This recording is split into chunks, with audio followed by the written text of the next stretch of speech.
À propos de la santé, quoi. Oui. Bon, il y a longtemps, on m'a parlé de ça, mais si quelqu'un, bon, c'est vraiment, je ne sais pas s'il faut faire ou pas. C'est juste que je ne me sens pas bien. Oui. Il y a des années de cela. Donc, il y a quelqu'un qui m'a parlé qu'il connaît quelqu'un qui me soignait. Mais il m'a dit que non, que c'était un dozo.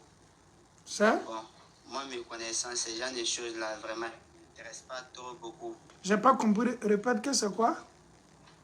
Il m'a dit que la personne peut soigner ça. Mais que c'est un dozo. Ok, j'ai compris. Ben, moi, je lui ai demandé, mais tu dis peut soigner. Donc, il fait quoi? Qu'il soigne comment? Que non, que c'est un ancien dozo. Donc, il va chercher des plantes en brousse, des trucs comme cela. Donc, ce sont des choses vraiment, moi, ça ne m'intéresse pas trop parce que selon ce que j'ai appris là, que non, c'est des choses, il ne faut pas, un musulman ne doit pas y aller dans ce genre de trucs-là. Donc, du coup, je suis confus. Ça fait des années de cela que moi, je ne me sens pas bien. Et je me promenais un peu sur les sites pour pouvoir poser des questions, à savoir s'il faut ou pas. Bon, pour ne pas trop être long, on peut se soigner avec les plantes, c'est pas un problème. Hein. Quel que soit, même si la personne n'est pas musulmane, si à partir du moment que la personne fait des médicaments traditionnels, les plantes, les maux de ventre, donc il y a des médicaments quand on était petit, quand il y avait Jokajo, bien les paluis, c'est avec les plantes, c'est avec des feuilles qu'on se soigne, n'est-ce pas? Hein? Tu m'écoutes? Oui. Voilà. Donc, si c'est à base de ça, c'est pas un problème. L'islam n'interdit pas tout. Hein?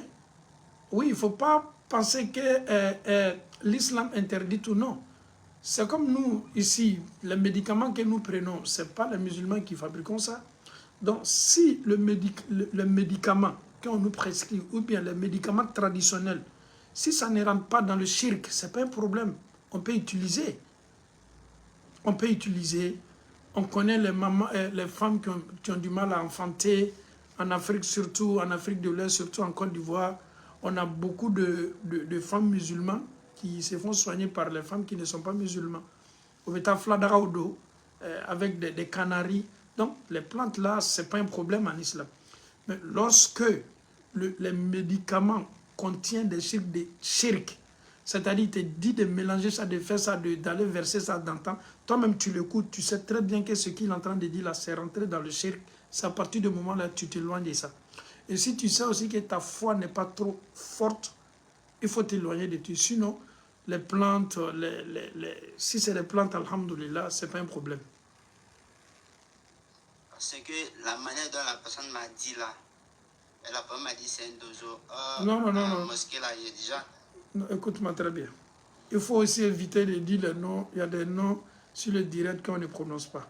Moi, je te dis, même si la personne n'est pas musulmane, si la personne peut faire des médicaments qui ne rentrent pas dans le shirk, être dozo, ce n'est pas tous les dozos qui sont shirk. Tu comprends? C'est pas, quand on dit dozo chez nous en mandin, c'est des chasseurs. Tu comprends? C'est des chasseurs. Dunia fem bela mo do bo damate me ko la. A dɔw bɛ yen mɔcɛ dɔw bɛ yen o y'a kɛ mɛ o ma don filankafɔya bonda kɔnɔ o bɛ filadaga bɔ mɔgɔw ye an b'a mɔgɔ caman dɔn o bɛ taa tu kɔnɔ ka yiriw kari maaw ye fɛn fɛn n'a bɛna don filankafɔya ça rentre dans le shirk il faut s'éloigner.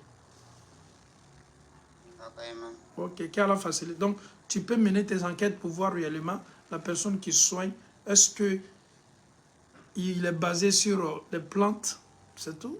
Si tu vois qu'en dehors de ça, il essaie de faire des choses encore qui est contraire de ce que l'islam nous enseigne, on s'éloigne de ça, c'est tellement simple. Merci, man. Qu'Allah te donne la santé et n'oublie pas aussi le doigt. Doigt de prophète Ayoub. On t'a une fois dit ces invocations? Non. Doigt de Ayoub. Inni masani ad-dur wa anta arhamur rahimin. Rabbi inni masani ad-dur. Oh mon Seigneur, j'ai été touché par le mal. Et tu es le miséricordieux. Alors? D'accord. Voilà. Et puis, jija ka duwawu foli la caya. Ala toroya ye soro kojugu. Ala e ala taala de hinate ka hinate masa ɲuman ye. Donc, bana b'i famille. Et le prophète aussi, il a une invocation aussi. Tu regardes ma main. Tu touches avec tes salives. Tu touches la terre. Hein? Tu touches la terre avec tes doigts. Si tu touches la... Tu mets d'abord un peu de salive sur tes doigts. Tu touches la boue, quoi, la terre. Et après, l'endroit qui te fait mal, tu touches là-bas. En touchant là-bas, tu dis Bismillah. Turbata ardina. Beriqati ba'dina. Yushfa sakimuna bi'idni rabbina. Peut-être ça serait un peu... Mais ça, c'est très aussi, c'est très, très efficace. Il fallait y avoir un dimi. Ala kera tumeni nge sola sallam. Madina kono, atume abolo nyingindoni, ka abolo bla duguma, ka kla ka abolo bla fari yoromi madimina. Bismillahi, turbata ardina, biriqati ba'dina, yushfa saqimuna bi'idni rabbina. Donc nous nous bédouons où les islams, on sait comme nous kala qui est refraqué. Le prophète nous a tout donné. Mais même, je ne sais pas, est-ce qu'il peut avoir votre numéro là comme ça, si vous pouvez m'envoyer ça sur mon truc pour que je puisse apprendre. Regardez dans les commentaires, ils vont mettre mon numéro. Nous ici, on partage les médicaments du prophète, pharmacie sans ordonnance. Inch'Allah. Salam alaikum.